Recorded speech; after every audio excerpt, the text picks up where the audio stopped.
there's a worse place to be than inside a mental hospital when you're struggling with your mental health, and that is not in a mental hospital. So here are the times that I've been inside a hospital for my mental illnesses, and here are the times that I've not been in hospital but struggling with my mental health. So I'm going to pick a couple of these. We'll race through them. Back in 2001, I was in one summer diagnosed with 6 different mental health conditions. It has since risen up to 15. My mental health conditions could form a rugby team. And if you could see my thoughts, they do kind of resemble a scrum. Just with slightly less homoerotic energy. Only slightly less, though. So back in 2003, I went from a UK size 4 to a UK size 20 in around 6 months due to binge eating disorder. And I didn't understand this. I felt very hopeless. I thought there was something wrong with me. I tried everything, gang. I even tried Slim Fast. Yeah, I hate Slim Fast. Slim Fast, if anyone doesn't know them, it's basically Huel powder before the tech bros got their hands on it. It's awful. But Huel powder, I did recently buy some because I was hearing about all these gym bros talking about gains. I didn't want to lose anything. I wanted to gain, you know, some of the confidence those mediocre white men have.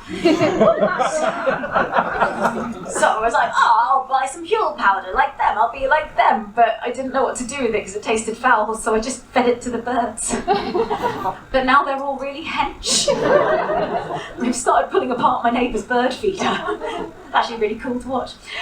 So yes, Huel powder is just Slim Fast for people who sell Bitcoin.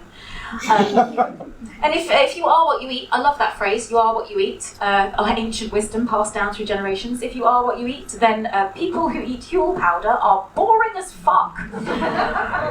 So I am very much aware that at this time I didn't have a lot of hope, but where did I find it? I found it in community. I joined a lot of community groups, right, self-help groups, including 12-step groups. 12-step groups are for people who are in recovery from addiction, and it can be any addiction. It can be food, it can be drugs, it can be sex, it can be alcohol. I just wasn't expecting all of us to hang out in one big group together, you know. But it has given me a setup to a gag. Let's see what you think of this one.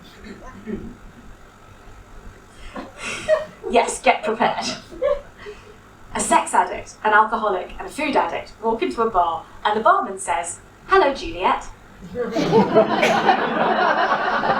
Cool.